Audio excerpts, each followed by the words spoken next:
The wind arrived without warning. It came down from the north in the last hours of January 7th, 1887, rolling across the Bitterroot Valley like a wall of iron. It swept over frozen creek beds, bent the lodgepole pines nearly flat, and found every crack in every cabin wall from the foothills of Montana all the way down into the lower homestead settlements. Those who lived through that night would describe it years later with the same word, merciless. By midnight, the temperature outside had dropped to minus 38 degrees Fahrenheit, minus 39 degrees Celsius. Livestock that hadn't been brought indoors were found stiff by morning. The great die-up winter, the worst the northern plains had seen in a generation, had arrived in full force.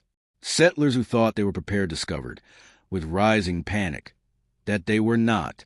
Firewood stacked beside cabin doors froze, so fast the moisture in the bark crackled. Children were pulled from beds and wrapped in everything the family owned.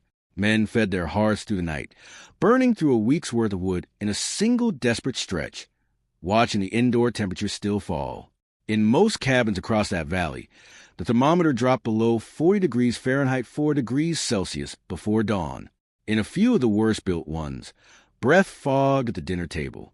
But in one cabin, a modest, single-room structure set slightly back from the creek, with no more square footage than any of its neighbors, something different was happening. Inside, a single oil lamp burned low on the table. A woman sat beside the hearth, her hands folded in her lap, her breathing slow and steady. She was not in crisis. She was not feeding a frantic fire.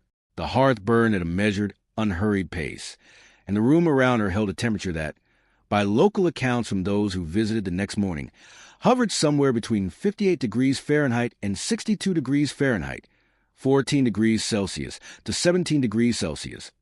Warm enough to sleep without a coat, warm enough to survive without burning the walls for fuel.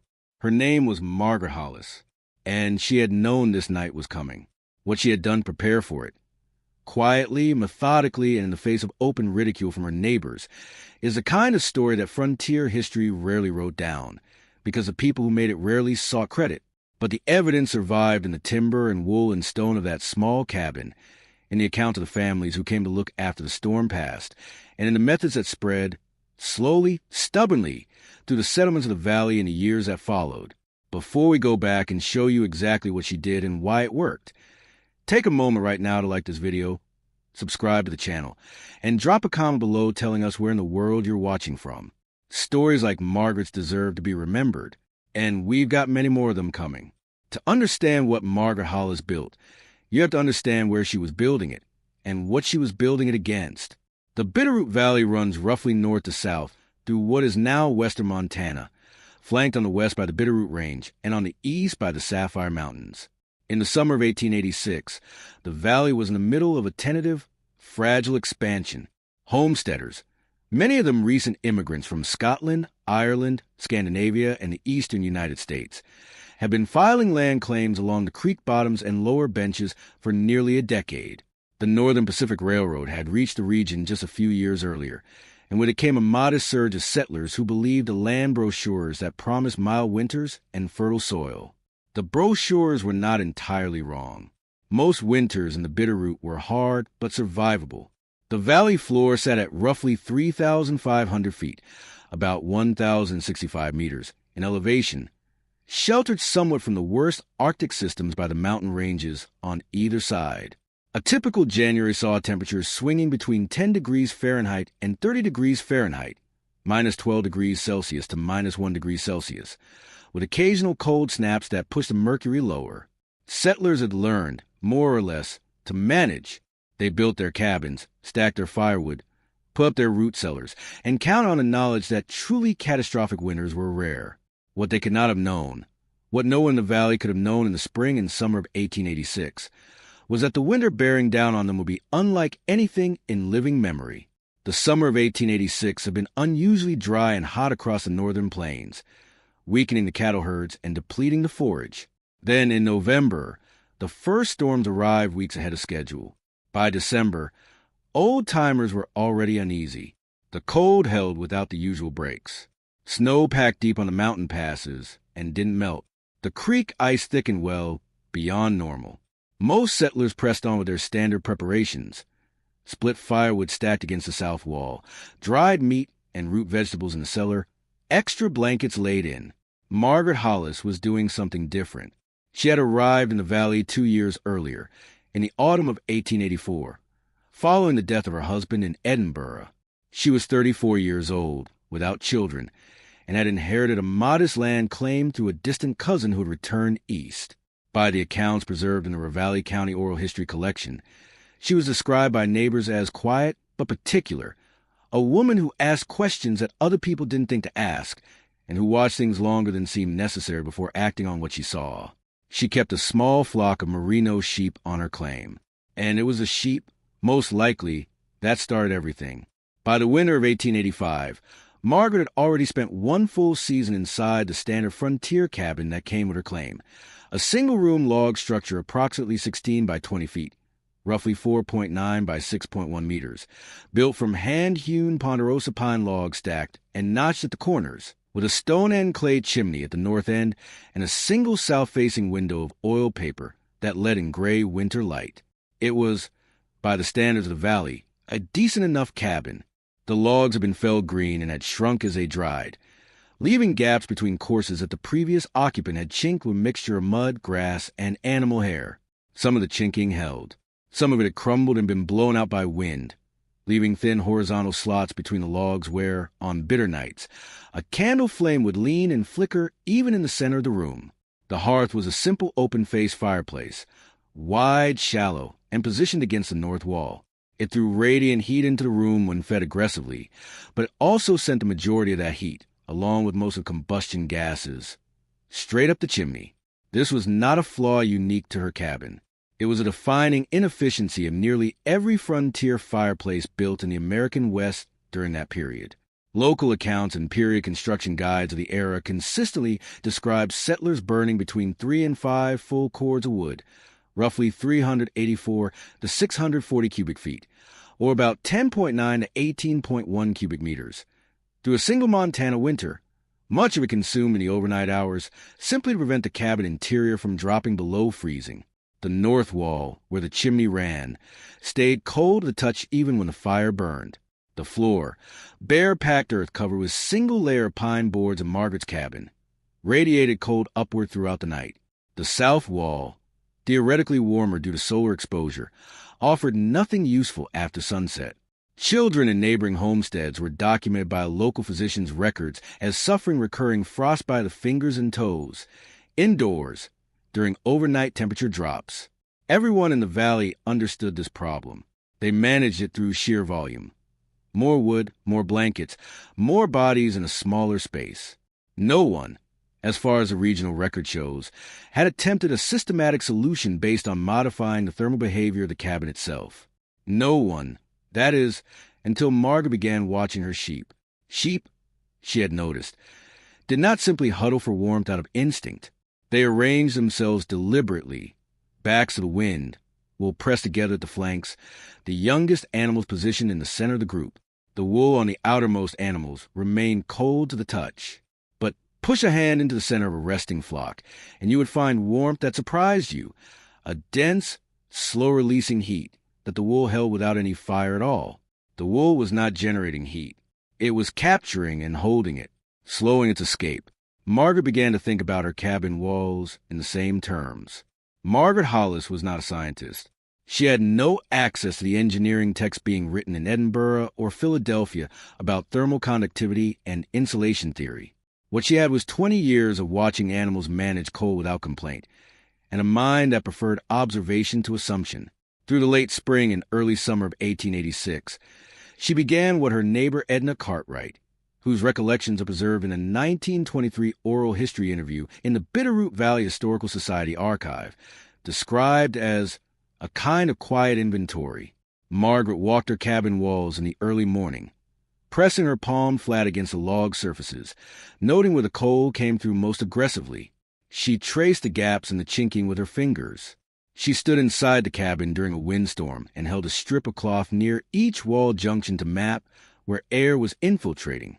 She concluded correctly by the physics involved that her cabin was losing heat through 3 distinct pathways. First, through the gaps and failed chinking between log courses, where convective air movement carried warmth directly out of the room.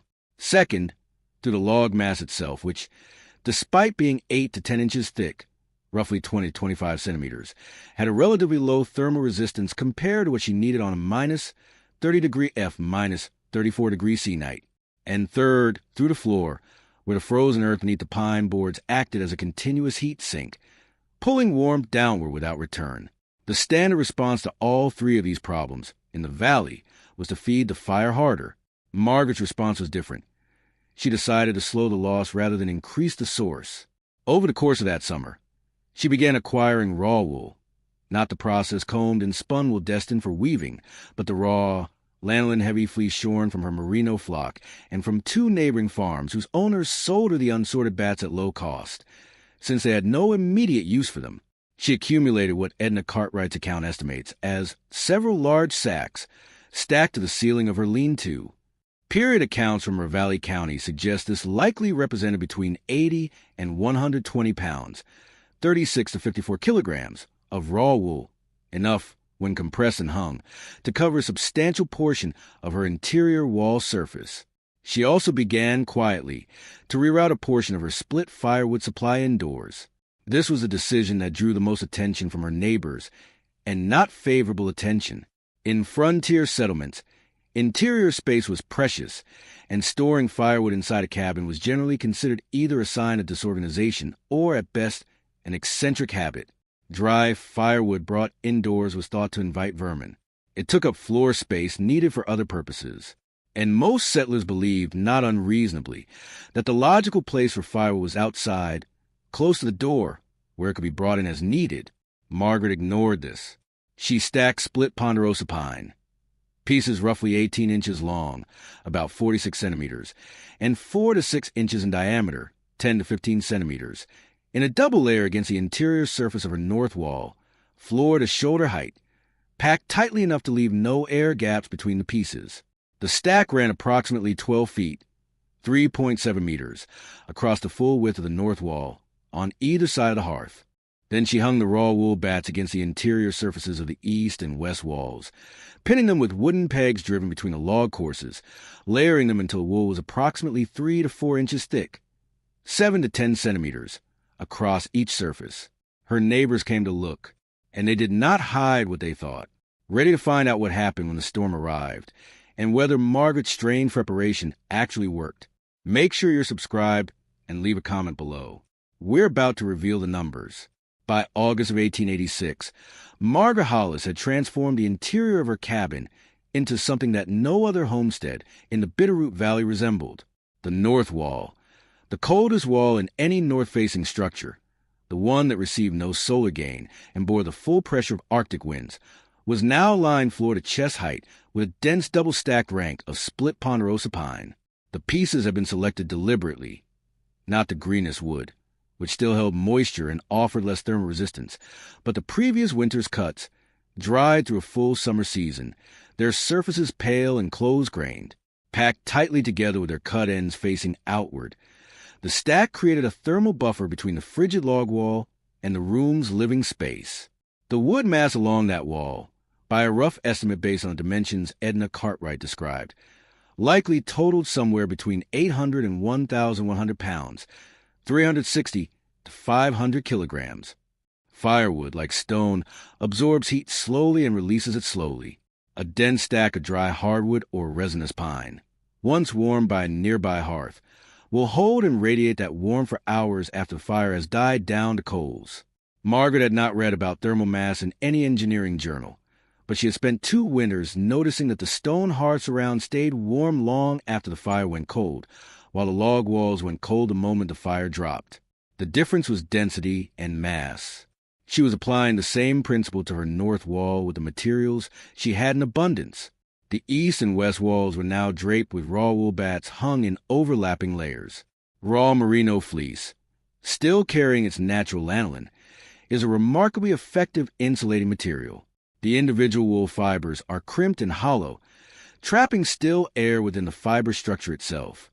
Still air is one of the poorest conductors of heat known in nature, which is precisely why it forms the basis of nearly every high-performance insulation system ever devised, from animal fur to modern fiberglass bats. A 3 to 4 inch 7 to 10 centimeter layer of compressed raw wool against an interior wall surface significantly slows the rate of heat loss through convection and conduction. Not at a level of modern spray foam insulation, but meaningfully, measurably so. Margaret had also addressed the floor, using flat river stones she had collected from the creek bed through the summer. Pieces roughly 12 to 18 inches across, 30 to 45 centimeters, and 2 to 3 inches thick, 5 to 8 centimeters. She laid a dry stack course of stone around the base of the hearth, extending roughly 4 feet, 1.2 meters, out into the room on 3 sides. The stone sat directly on the packed earth beneath the floorboards in one section she had deliberately left open for this purpose. During the fire's active burning hours, these stones absorbed radiant and conducted heat from the hearth. After the fire was banked for the night, the stones continued to release that stored heat slowly into the room, a passive thermal reservoir that required no additional fuel. The total material cost of all of this was, by frontier standards, nearly zero. The wool had cost her less than $1 in barter credit. The river stones had been carried by hand over several weeks. The firewood was part of her existing winter supply, simply repositioned. Her neighbor Harlan Beckwith, a carpenter and experienced log builder who had constructed several cabins in the valley, walked through her door one afternoon in September, looked at the wool-draped walls and the wood-stacked north face, and told her flatly that she had lost her mind. Harlan Beckwith was not a cruel man. He was a practical one, and by the standards of the valley, his skepticism was reasonable. He had been building frontier cabins for 11 years. He had watched men try all manner of schemes to keep their homes warmer, extra mud chinking packed in green, and cracked out by October, animal hides tacked over windows that blocked what little light came through in January, sod banked against exterior walls that held moisture and rotted the lower log courses within 3 winters. He had seen enough improvised solutions fail that he had arrived at a firm and not unreasonable conviction.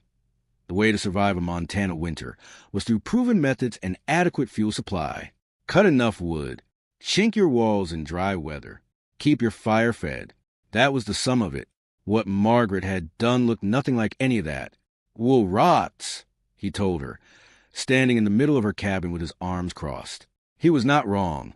Technically, wool can rot under sustained damp conditions, but raw wool carrying its natural lanolin is considerably more moisture-resistant than processed fleece, and hung against an interior wall in a heated space.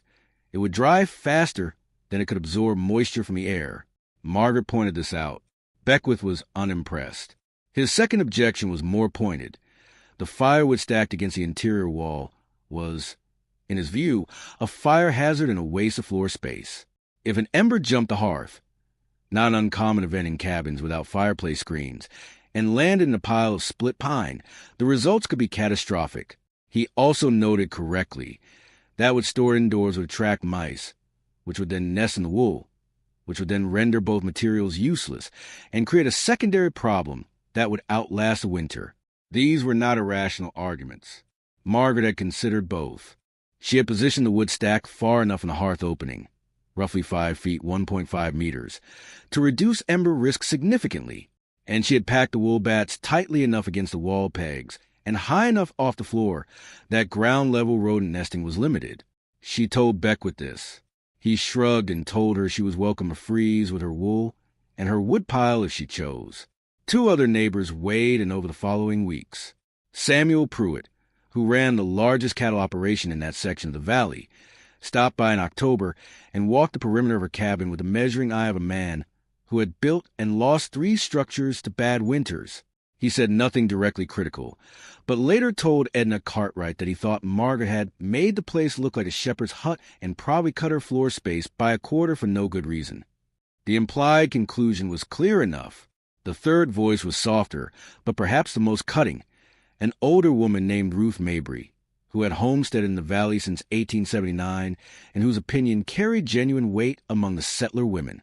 Ruth came for coffee in early November, surveyed the interior without comment, and finally said quietly that she hoped Margaret had enough firewood left outside, because she put so much of it inside that she might find herself short come February. Margaret thanked her for the concern, and she kept stacking.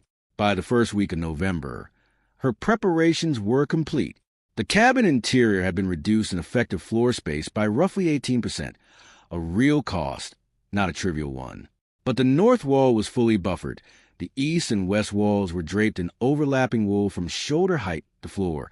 The hearthstone apron radiated warmth for hours after banking, and her remaining outdoor wood supply, still substantial, nearly 4 cords, was stacked under a lean-to roof and protected from the coming snow. She settled in to wait. She did not wait long. The storm that arrived on the night of January 7th, 1887, was not a surprise to anyone who had been watching the sky for the previous 48 hours. The clouds had come in low and iron gray from the northwest, and the temperature had begun dropping in the early afternoon in a way that felt different from the ordinary cold snaps of December, faster, more absolute, without the usual pause at sunset. By 8 o'clock in the evening, the wind had built to a sustained howl that vibrated the log walls of every cabin in the valley. By 10 o'clock, snow was driving horizontally across the benchland. This was the opening act of what historians would later call the Great Die-Up, the catastrophic winter of 1886 to 1887 that killed an estimated 60 to 90% of the open-range cattle across the northern plains and drove dozens of homestead families off their claims permanently. In the Bitterroot Valley specifically, local records and oral histories describe temperatures reaching minus 35 degrees Fahrenheit to minus 42 degrees Fahrenheit, minus 37 degrees Celsius to minus 41 degrees Celsius, during the worst nights of January, with wind chills that made exposed skin dangerous within minutes. In the cabin surrounding Margaret's claim, the night unfolded in a predictable and exhausting pattern. Harlan Beckwith's well-built cabin, larger than Margaret's, with a proper stone fireplace and tight chinking he had refreshed just that autumn, held a respectable interior temperature through the early hours, but by 2 in the morning, with the outdoor thermometer reading minus 38 degrees Fahrenheit, minus 39 degrees Celsius. His fire was consuming wood at nearly twice its normal rate just to hold the room above 45 degrees Fahrenheit, 7 degrees Celsius. By his own later account, he burned through nearly a full cord of wood in that single night, what he had not planned to use until late February. Samuel Pruitt's larger structure, with its greater interior volume and 2 hearth openings, fared better in absolute temperature but worse in fuel consumption. His family burned to their indoor supply before midnight and spent the remaining hours of darkness ferrying wood from the outdoor stack in driving wind and blowing snow, a task that cost him heat through the door every time it opened. Ruth Mabry's cabin, one of the oldest and most carefully built in the area, held around 48 degrees Fahrenheit, 9 degrees Celsius through the worst hours, cold enough that she and her adult daughter slept fully dressed with every blanket they owned piled over them, but survivable. She used wood at a rate she described afterward as frightening. Then there was Margaret's cabin.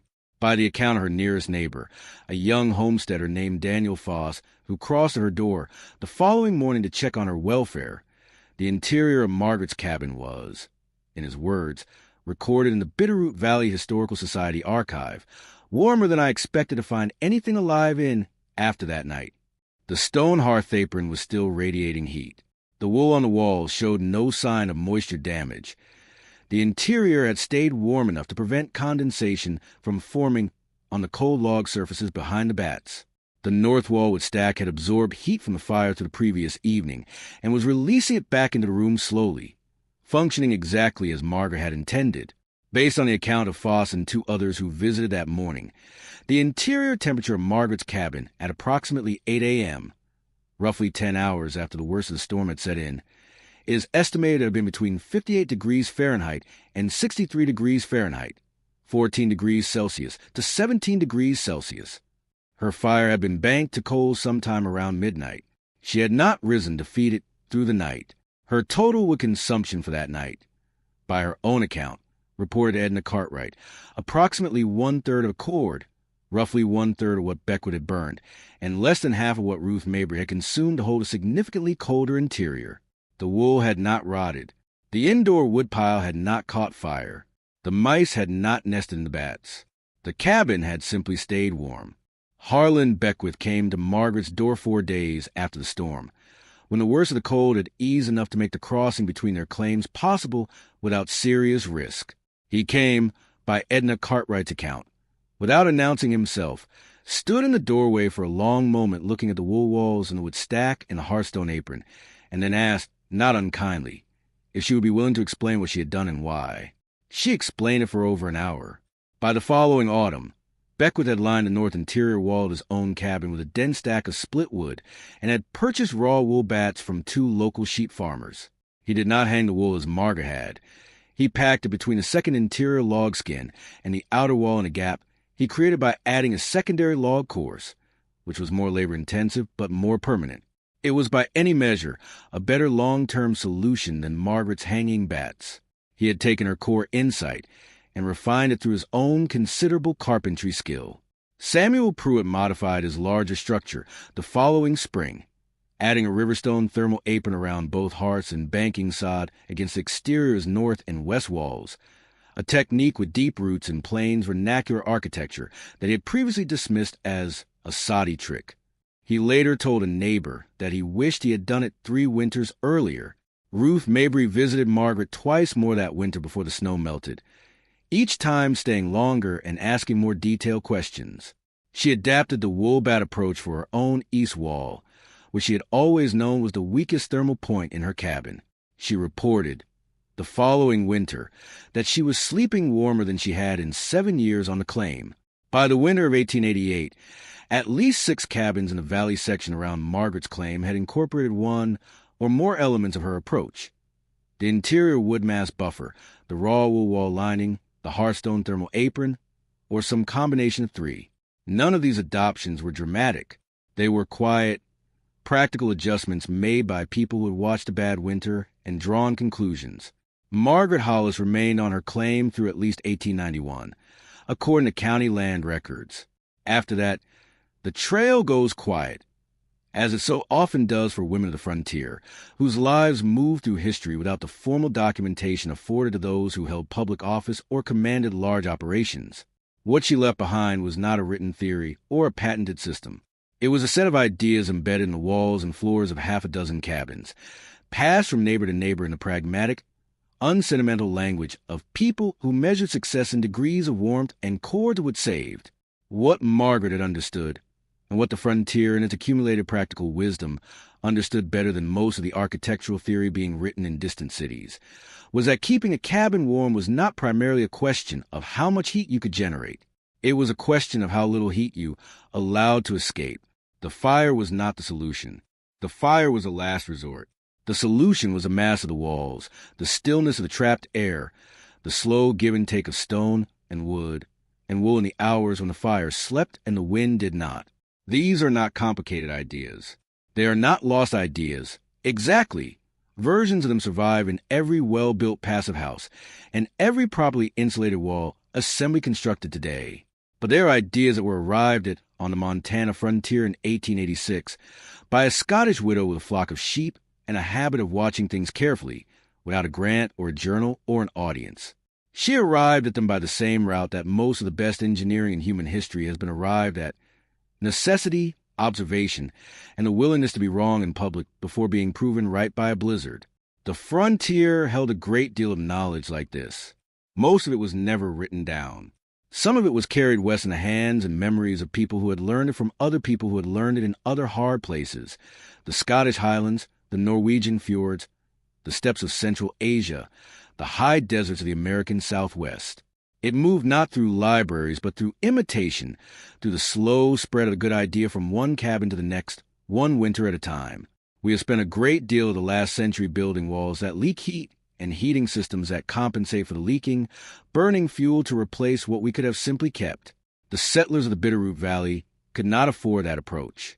And so, in the winters that tested them hardest, the ones who survived were often not the ones with the biggest fires, but the ones who had paid attention to what a flock of sheep already knew. If this story made you think differently about heat, insulation, or the quiet engineering of people who had to get right the first time, leave a comment below. We'd love to know where you're watching from and what old techniques you've come across in your own part of the world.